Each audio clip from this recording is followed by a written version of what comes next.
Hello, everybody, and welcome to part 3 of our evaluation of Canvas and Blackboard. This is Juanita Hebert speaking, along with Angie Haro, Arlene Ramirez. So, as always, we'll go ahead and start our evaluation by talking about Canvas. And our first topic is the novice user training and continuing help. Instructure has some really incredible website. Like, the community is phenomenal. You can see just from this one little screenshot of just one part, just the homepage, that there's a lot to offer for Canvas, for their other products, for roadmap, interest groups, events, more. There's also a whole community, which you can see has 1.5 million members, over 400,000 posts. There's a lot of information to be had, and it's all very detailed and clean and easy to understand. It's also very organized. So there are general Canvas guides. This is always where I personally start when I'm looking for information. You can see different categories there. And then there are also resources organized based on your Canvas role. So if you're the instructor looking for how to create an assignment, you could click on instructor and find that. You can find things specific to the instructional designer role. If even students and observers or parents can find information, as well as admin. There are also other Canvas resources that are available. So if you want to get into deeper information, such as looking at the security updates or different releases of Canvas, you can find all of that information here, all nicely organized as well. And to go even further and be more inclusive worldwide, they even have their resources sorted by language. So they have several different languages. If you'd prefer, Spanish, then you can click Español and you can see all of that information. So it's very inclusive. Now, I chose these couple of screenshots because this is what I personally used about a year ago when we were setting up a Mastery Paths course in Canvas. And you can see that the information that's provided in these guides is very detailed and clear. So there's an entire overview video that explains this feature. There are pages that explain how to do things. And you can see from that screenshot on the right that there are detailed instructions along with screenshots that even include arrows and circles and squares to point out what they're talking about. It makes it very easy to follow along step by step and complete everything that is there. And then if for some reason something that you're not looking for is not included, you can go and ask a question. You can also search questions that people have previously asked and look at their previous answers. And it is very, very helpful for both novice users and experienced users. And the entire website covers everything from the most basic of features to the most advanced of features. Canvas, which is owned by a company called Instructure, functions in an agile environment. The term refers to an environment where updates to the software do not occur on a long-term scheduled basis, for example, every 2 years. Instead, any updates to the software are released on a more regular basis. Users of Canvas may see updates to the application as often as every week. Within Canvas, there is a community hub where information on the releases can be found. These are referred to as release notes. The notes are detailed explanations of what to expect from the product release. In the community hub, information regarding future enhancements or items that are being modified or added to the software are discussed. Roadmaps are the timeframes of when a feature will be released or updates on the progress of changes is posted. While the roadmap provides dates, they are always subject to change. Canvas LMS releases feature previews every third Saturday of the month. In addition, Canvas provides its code base to production every 2 weeks. Release notes for mobile features are only published if there is a new or updated feature or bug fixes. The notes are published in various languages as well. Within Canvas, mobile releases are the only items identified by version and released in phases. Canvas does not charge any extra fees for updates. They are included as part of the software as a service or SaaS environment in which Canvas is sold. Overall, Canvas has several opportunities for users to be part of how any updates or changes to the software are developed. For example, discovery conversations allow for early interaction with the Canvas team on early stages of the development process. When new features are developed, users can opt in to any of them and no further action is required. Once the feature is available, the system administrator can decide to incorporate or not. Canvas also provides a core shell that is not available to students, which is called a sandbox. The sandbox is used to build content with the intent of making changes, but where students are not enrolled. Oftentimes, releases are introduced in this environment to test and ensure effectiveness of programs. As far as Canvas technical support, what help is available for technical problems? Canvas has a frequently asked questions section. It also provides Canvas guides with basics, a troubleshooting guide, and videos in order to be able to allow the public to receive instruction and support. The instruction community also has plenty of resources, and you are able to search posts and questions as well as ask community. Is there live phone or chat, a wiki, user forums? Are they official or unofficial as far as user groups?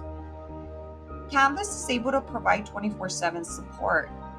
This is done through customer service and the 1-800 support number that you see on the screen. Also, there is an email for general inquiries at info@instructure.com. The instruction community allows users and the public to be able to join community groups that are related to topics such as instructional leadership, COVID resources, and accessibility. These are official user groups. However, there are unofficial user groups via social media. On the screen, you see the page, a snippet of the page where the Canvas support frequently asked questions are. So those you would be able to find at the bottom of the screen on the link that you see. There is also a link to the troubleshooting guide and to the instructor community. The instructor community looks like what you see on the screen. You're able to see the number of members, posts, and those that are online. At the top, you have a search bar where you can quickly type in any topic or word that you are searching for, and it'll connect you with all of the following resources here as related to your search. So under Find Answers, you will have the Canvas guides, Canvas question forum, Troubleshoot Canvas, additional product guides, and additional product questions forum. In the Engage with the Community is where you have your community guidelines, community guides, the option to follow people where you can follow subject matter experts and members that provide information on the forum. You're also able to join the official groups. So all of this is found within the Engage community section. You also, of course, you're able to update your profile settings. Is help available for free or is there a charge for support? So there is a help menu built in within a user's Canvas account. Depending on the institution, Canvas users can contact Canvas support through the help menu in Canvas global navigation on the web or the help option in the user menu from one of the Canvas mobile apps. Canvas support agents are trained to assist all Canvas user roles, including students, instructors, and observers, parents, caregivers. Institutions can customize their help menu with the help resources they want their users to use, as well as by role. The help options and support posted online, all of that is free for the public. However, the help menu is customized by the institution and included with the paid subscription. So there is both the community and all of the different search options, the 800 numbers. We talked about the email that is available for free, and the help menu again is included with the paid subscription. In the free for teachers, Canvas users have access to all the free online resources and can join a group specifically designed for free for teachers. So now that you have evaluated all aspects of the LMS, describe who would be the ideal customer. Elementary school with a small budget, but lots of IT support personnel and tech-savvy teachers. So for Canvas, really the ideal customer would be a small, medium, or large institution, as well as individual users. Features are appealing to different sectors and a variety of customers. A large IT support team may be needed for large institutions. Canvas is really ranked as having a superior user interface and provides ease of use. When compared to Blackboard, it doesn't have as many features, so often users, especially beginners, believe that it is a lot easier to navigate. Canvas also prides itself on DIY innovation through its free for teachers version, so it empowers individual users to be able to create their own LMS experience. Let's talk about pricing. So for Canvas, pricing starts at $8,000 for initial setup and $2,250 per user per year license and additional fees for storage. Canvas is ranked as one of the most expensive LMS systems with this pay-per-user account model. So every user costs money every year. Also, especially for larger institutions, the institution will need to consider having instructional technology and online course designers to train faculty, staff, and students, especially at the beginning if they are starting a Canvas setup or Canvas implementation. So those costs also need to be added and considered. The LMS is ideal for higher education, but can be used by individual instructors and teachers. So again, it does serve higher education, K-12, government, and business, but Canvas has invested a lot in the higher education sector because, for example, there is already extensive competition in the K-12 sector by other LMS software that are free, less expensive, or subsidized by the state. All right, next we will dive into Blackboard Learn. Again, we'll start off with our novice user training and continuing help. Similar to Canvas, there is a Blackboard help page, and it does contain a lot of information. You can see on the right-hand side that it says find all the help you need, and there's a search bar, so you can immediately search for whatever it is that you're looking for. Or if you look on the left, there are those playlists, and so each of those little carrots opens up a new menu, and it can go pretty deep in some areas. So you can see there's specific information about the Blackboard app, or about community engagement, or about student success. There are a lot of different topics, and you can use those topics to find the information that you're looking for. You can also select from the menu to search for information specific to the type of user that you are. So if you are the instructor or the teacher, then you can click on instructor or teacher and find information specifically for you. There's also administrator or super user information. There's district community member. And something that I think is really important that both Canvas and Blackboard includes is help for students specifically. Now, one thing that I think personally I believe is a drawback to the Blackboard community is that it is a private community that is reserved for the use of Blackboard customers and partners.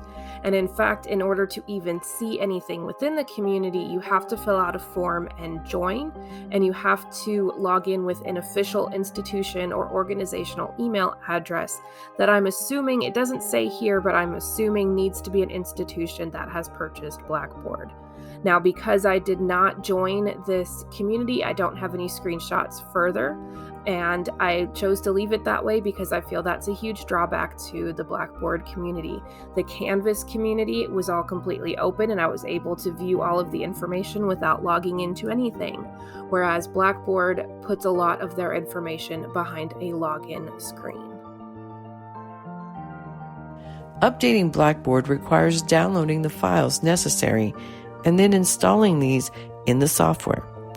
Many Blackboard users will schedule the upgrades or patches in a way that minimizes disruption to the users. Starting with Blackboard Learn version 9.1 3900.0 release, Blackboard has provided a monthly release that includes improvements to features and any fixes. System administrators can download these monthly and update their versions. Otherwise, Blackboard provides a big version upgrade in the second and fourth quarters of every year.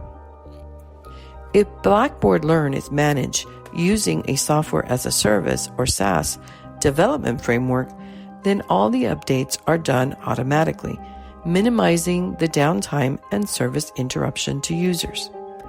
Release notes detailing any updates or fixes are published on or about the same day a release reaches the test servers. If Blackboard is delivered using a SaaS environment, updates are only delivered in a continuous time delivery. Based on the Blackboard package purchased, the cost of any upgrades or fixes is included. What help is available for Blackboard technical support and technical problems? So Blackboard has online support that is categorized into the following: system administrator, educator, student, and general. Blackboard also has a community where you're able to ask questions and find answers to those questions that people or other users pose. There are community programs also where you can join a user group and you can submit product feedback. The Blackboard help site, so there is help by product as well through that site. And the help by product is categorized into Blackboard Learn or Ultra. So those two names are used interchangeably. Blackboard Learn, the interface converted to Blackboard Ultra in the latest release. There's Blackboard Ally, Blackboard Collaborate, and Blackboard Analytics. So those are other products that are also associated with the Blackboard. There is help by user. So also it is separated by student, instructor, or administrator within that help site. Is the technical support live or phone chat? Is there a wiki, user forums? Are the user groups official or unofficial? Blackboard has 24/7 support and also has a customer service number, an 800 number. There is also a separate technical support line. Okay. There is a form online also that can be filled out for general inquiries, much like an email. The Blackboard community is private and only for customers and partners. The community programs allow to join user groups, and these groups are official. There are unofficial user groups via social media. On the screen, you will see a sample of the screen for the Blackboard community, and the Blackboard community is accessed at this link. So in the Blackboard community, you will see a message that it is private and reserved for the use of Blackboard customers and partners. And please note, this is not a platform for students. So all potential users are asked and required to register and log in with an official institutional organizational email for identity verification first. So there is a process before joining the Blackboard community. In the Blackboard community, you're able to access these areas, but only upon verification of your user status. Contact Blackboard. At the following link, users are able to contact their account representative, administrator support, educator support, student support, general support, and the Blackboard community. So all of these different areas are available to the general public. Is help available for free, or is there a charge for support? So again, the Blackboard community is only for customers and partners. The Blackboard help site is online and free for the public.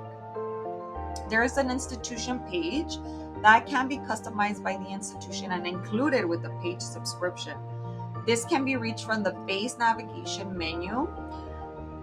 The go-to resource for the institution's academic community would be through this institution page in the navigation menu. And you're also able to find resources, useful links, and other important content related to the institution while on that institution page.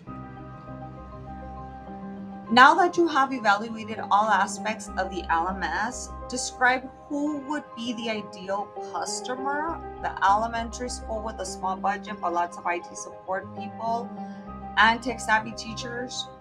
So a research conducted reveals that Blackboard is actually difficult to use. It is time-consuming and inflexible, and Blackboard tools can be expensive. When we talk about pricing for Blackboard Ultra or Blackboard Learn, as we're using them interchangeably, the license starts at $9,500 for the license per year. Okay. Blackboard is not based on each individual users, but there are tiers for the Blackboard licensing. Some scholars suggest that security and cost are two of the biggest limitations within this LMS. So that's interesting. It's also expensive and there can be security issues. Cost has become an issue as educational institutions have to procure the dedicated software, hardware, pay the subscription license, and hire additional staff to maintain the Blackboard. So this is the case with these big LMS companies, not just Blackboard really. Where you have to have dedicated staff, dedicated software, hardware, pay the subscription license. You need that additional staff for instructional technology, for online course designers to do the professional development. You also need dedicated IT staff to be that initial customer support for that medium to large institution. The drawbacks pertain to the quality of learning in an e-learning environment, which is sometimes sacrificed as there is a high security risk in the system. So Blackboard has been categorized as a system with a high security concern. There is Blackboard, through depending on the institution has to implement the multi-factor authentication. Blackboard doesn't have it on its own unless it is done again through the institution, which may be contributing to those security risks. So with that being said, the ideal customer would be a large institution of higher education that is able to pay for these more expensive licenses. And since they are on a tier system in terms of purchasing the per users, it really would be recommended for a large institution that is able to pay that versus a smaller and medium size, because you may not need as many users as what that tier is providing. Also, Blackboard doesn't have a free version. They have free trials, but very limited, about 15 days. But there is really no free version. You also need a large IT support team to be the front line in answering technical questions and troubleshooting. And Blackboard is, it has been ranked as being very technical. So you do need that large IT support team. Again, you need those instructional technology and online course designers to train the faculty, staff, and students. Blackboard serves higher education, K-12, government, and business. However, the LMS is most appropriate for higher education, as that's where the software is most robust. There is, again, also for Blackboard, extensive competition in the K-12 sector. by other LMS softwares that are free, less expensive, or subsidized by the state. So when you see in Blackboard the government and the business versions, they're not as robust with features and releases as what they have spent on the releases and the updates for the education versions of the elements, particularly the higher education version. And these are our references. Thank you all so very much for listening. Bye-bye.